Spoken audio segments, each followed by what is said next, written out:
Forex inflow into Nigeria through IRE window rises by 23% to $1.41 billion. Welcome to Business Daily. I am Yusuf Akogu. We take our business top stories.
Glad to have you back. Quickly, we give you highlights of the stock market data as it went down yesterday on the floor of the Nigerian stock market. The market closed positive. Indeed, it was a rebound yesterday, 1.62 trillion percent. After about 2 or 3 days of negative trading there, and the volume of trade 361.197 million, value at 5.743 billion naira in a day. Is one of the lowest deal we've had in weeks now. 5,531 deals. Of course, we look at the gainers on the day. Indeed, we have the likes of Chelaram topping the gainers table there, gaining about 10% to close at 4.40 kobo there. SOA, of course, Motors also on the gainers table, 9.35% it gained on the day to close at 1.17 kobo. Dangote Cement, of course, one of the driving force there of the positive outlook in the market, gaining 9.34% to close at 349.90 kobo. Quickly, the top losers indeed on the day as well.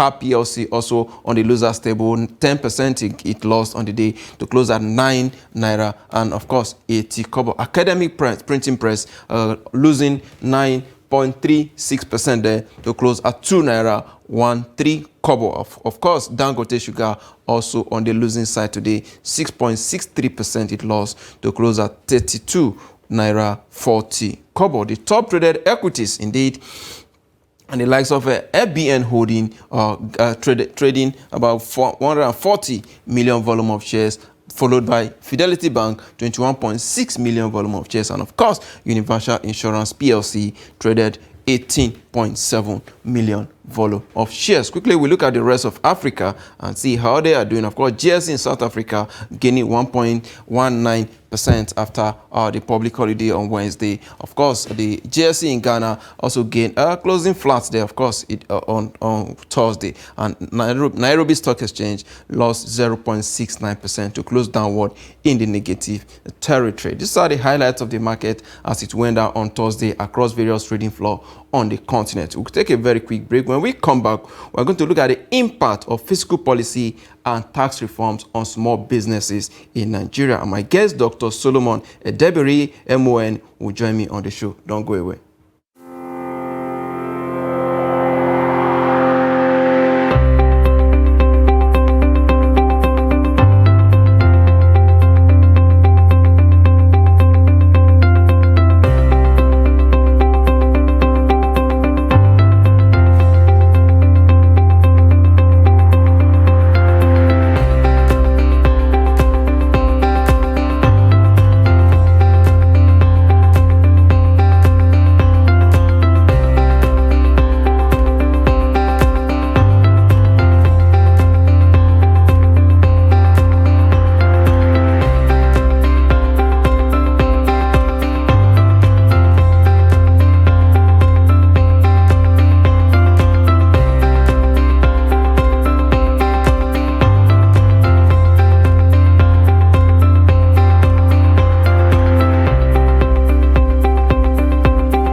glad to have you back. It's still Business Daily right here on Trust Television. And we're going into our topic of discussion for the day. Of course, the impact of fiscal policy and tax reforms on small businesses in Nigeria. Of course, you know, small businesses is the engine of growth of any economy. And in Nigeria, about 97% of the enterprises are made up of small and medium scale businesses. What are the impacts that all these reforms will have on the economy? Joining me in the studio, Dr. Solomon Edebiri. He's the CEO, African Center for Skills Development and Empowerment. He's also a member of the Order of the Niger. Glad to have you on Business Daily. Pleasure. Once nice again, to be here. Appreciate your time now. Let's start this way now. The relationship between, of course, tax reforms and growth of small businesses.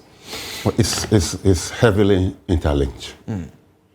Heavily interlinked in the sense that the way you tax, for instance, you tax import, you tax products, it has to do with the production value chain. It's small businesses in this country, and medium-scale businesses, most of them rely on importation of goods. Most of them. And when you talk about the tax reforms has a lot to do with taxes on goods that you are bringing in, and at the end of the day also the taxes on your product. So we hope that the tax reform committee will take a broader view and listen to the people, even though I have seen that the committee is made up of diverse people, organizations, government, private sector, and all that. I hope they would take input across board. Because if you do not look critically at all the factors that affect the businesses of the small scale and medium enterprise businesses, you might as well have them closing down. And when that sector closes down, we have a big problem with the economy, because that is responsible for at least between 90 and 95% to drive our industrial sector in this country. So there's going to be a direct effect. And I hope sincerely that as this policy is being reviewed, it's reviewed in favor of the small and medium scale enterprise. A lot of ways that it can happen. I mean, you can put us through that. Yeah, you can look at tax incentives. You can look at tax incentives. What level of tax incentives are we going to give to these small-scale enterprises? Are we going to say, if put it as a threshold, if your turnover annually is below 10 million or below 50 million, below 100 million, you have tax exemption? Are we going to have support, for tax compliance? How do we get these people to understand clearly that tax compliance is a major factor in getting to relate with government? How are we going to do that? Are we going to have support? Are we going to have support for it? That is also another issue. Okay. Are we going to look at the tax procedures, implementation procedures? What are we going to do about the procedure? How do these people go about this taxation? What procedure are we going to apply? We need to lay a number of things on the table so that at the end of the day, everything will be simplified for the small and medium scale enterprise. Like it happened in many other countries. It's just like you look at taxation of vehicles. 4-cylinder cars, probably next to nothing taxation. But the high-end cars, 8 cylinders, you find that the taxes are high. So what's also going to happen here? What are the big enterprises? You talk of mega companies. You can say, yes, this mega company, this is the rate we tax them. My brother probably looking at 30%, 15%, 20%, whatever percentage you want. And you can come down on the small and medium scale enterprise and say as much as you can, we're going to take 1%, we're going to take 2%. So the overhead that they have to pay will be very minimal, and they can progress their business. But don't forget, that even when you say tax exemption, if you say tax flexibility for the small and medium scale enterprise, you also need to aid their production factors. For instance, if there's no infrastructure, they're taxing them. They don't have power to work. They have no roads to move their goods and across the place. Security is not there. We need to look at this whole thing in a holistic manner. It's not enough to reform tax. That's simply we're suffering from subsidy removal. If we had looked at it holistically, probably we'll have a phased removal of the subsidy. Like I mentioned some time ago in this studio, we'll have a phased removal. But however, if we're also going to look at the tax review, we are covering tax reform, we also need to look at the implementation process over time. So people will have enough time to adjust into the new reform. System. When it is just a brittle affair, if you just make it a sudden affair, it creates a brittle failure on the part of businesses because it fails without warning. And you see people packing up. And there's just this current fear already that a lot of small and medium scale businesses are packing up. There's a fear that we might lose over 30-40% of the small and medium scale. Even with the subsidy removal. With the subsidy removal. And of course, you also know, and that factor that is affecting us right now is the devaluation of the Naira. Of course, we were not warned. People were not warned that the Naira is going to be devalued. And it has a serious toll, a negative toll on the small and medium scale enterprises. And that's a very critical factor. So what I'm saying, if we're going to get on this train to reform tax, we need to have a holistic view on how it is going to impact on the small and medium scale enterprises. Because that is that's the nucleus of the economy. If we don't focus on it, we'll crash the economy. Right now, it is crashing. The small and medium enterprises are crashing. They are going down because the people cannot get raw materials in. The rate is too high. Fuel cost is going up by the day, and there's a fear that fuel cost might even go up again by next week. If the dollar to the Naira rate keep crashing, Naira keep crashing by the minute, by the day, of course, cost of imported commodities are also going to crash, and that has to do with raw material. And don't forget, most of our small and medium enterprise import their raw materials. If you take the fashion, the fabric industry into focus, for instance, they import most of their fabrics. Our textile mills are all gone. They're no longer producing. So if you put, for instance, high tax rate on fabrics, it affects the small-scale business that owns a fashion design studio. And he's going to put that cost on the end product, on the final product. Because that will be transferred to the consumer. And it will be transferred to the consumer. So can transfer to the customer. So it's a whole holistic thing. So we need to look at it from end to end. If we're looking at, we want to collect tax, we want to collect money. I hear the president say, we have the lowest tax rate. Yes. Globally, one of the lowest. Exactly. And also have probably a very low compliance. But what we're not even looking at is the productivity rates. Exactly. It's not just enough to talk about Exactly, that's exactly what I'm saying. What incentives do we have for production? What incentives do we have for production? What are we subsidizing in Nigeria to aid our production?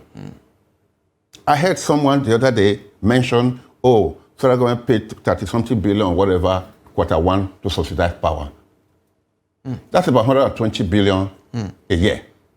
For Nigeria, that's next to nothing. Absolutely. So what level are we subsidizing? Can we not subsidize that more and bring the cost of power down for the people and encourage production of power? Offer open-ended licenses to people. Come in and produce power like we have, it has been deregulated. And so there is opportunity for people to come into the power business, but create further incentives for them to come in. All these will have effect on the small and medium scale enterprise. Don't forget, Yusuf, that big enterprises right now are generating their powers. Exactly. They're having either through solar. Yes, the like of Dangote. Yes, or even gas. People are now having gas transported to them in cylinders, in gas tanks, trucked to their own place, and they're firing their gas turbines, and they are producing power. But for you and I that own a small-scale business in probably a 50 to 100 square meter building, 30 square meter building, we can't generate our own power. Absolutely. We rely on the power coming from the grid. That's right. And that is where the discos are charging us. So if the tariff goes up, it affects our production. So what happens is this. The people that suffer this, that take the beating, are the consumers, are the people. They are the poor people. And that is, this poor Nigeria today, 80% to 90% of Nigerians are poor. And they're the ones taking the beating. So how is this tax reform going to focus on the poor Nigerians. Absolutely.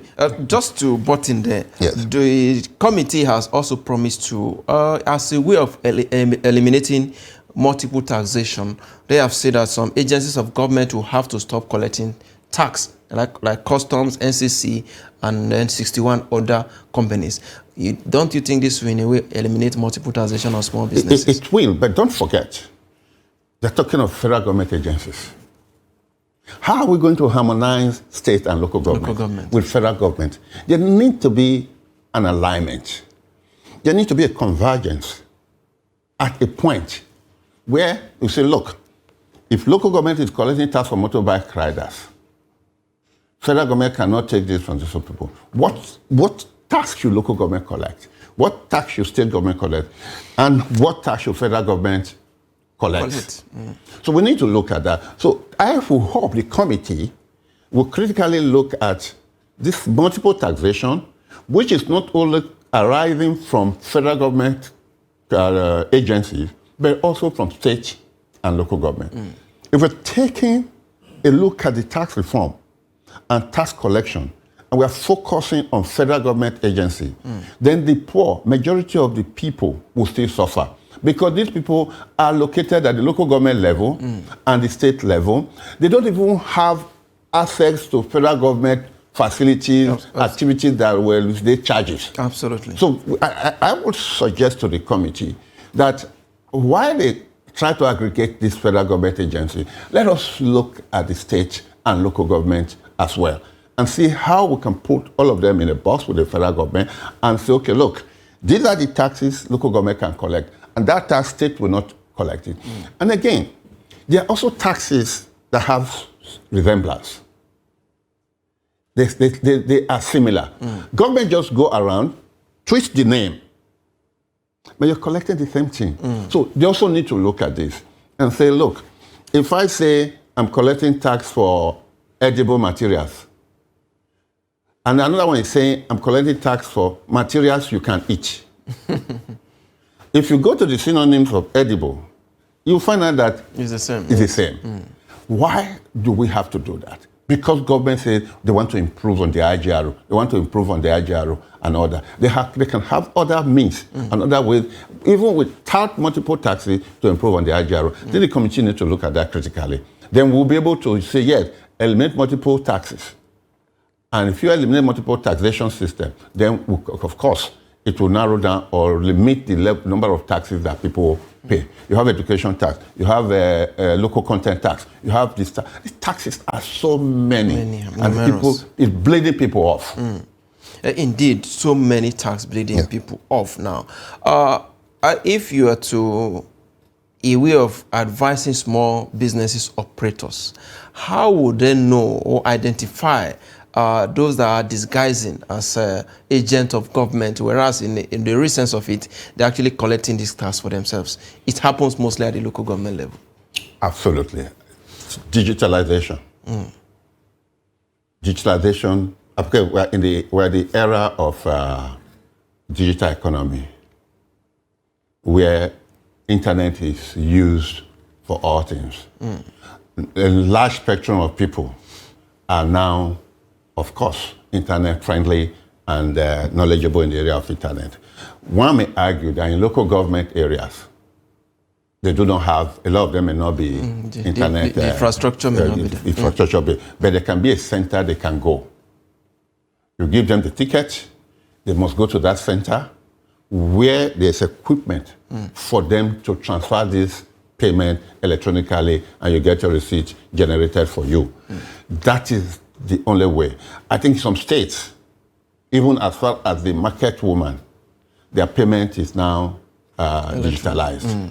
They go there, maybe you go with your POS, they go with, it's okay, take your ticket, go to SoBank and pay, and all that. I think that's the only way we can avoid these fraudulent tax collectors from going there. That's one. The second way, I mean, that's one of the ways, not the way. The second way is education. There need to be a lot of education. That's what I said earlier, that government must aid the compliance process. Government must aid the compliance process for taxpayers. If you don't, A lot of them act on ignorance, and they get duped, and they lose revenue.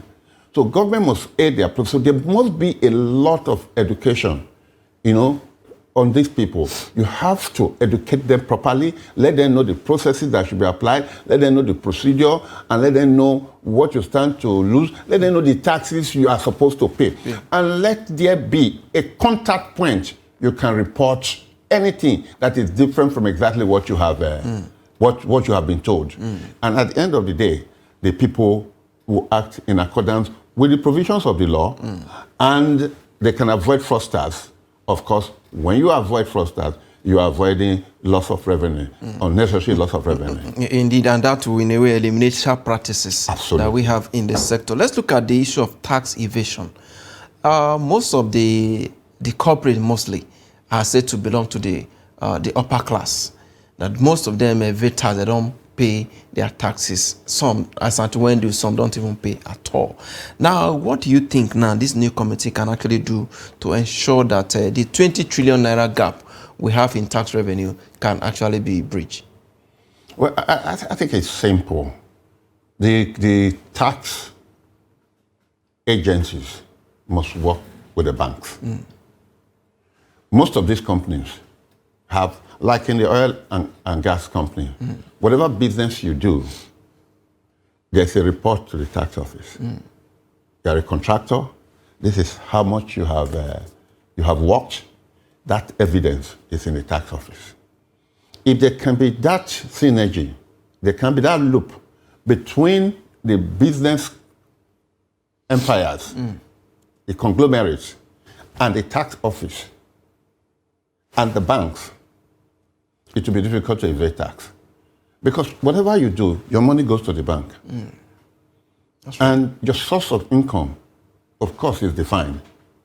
Your company is registered with the bank.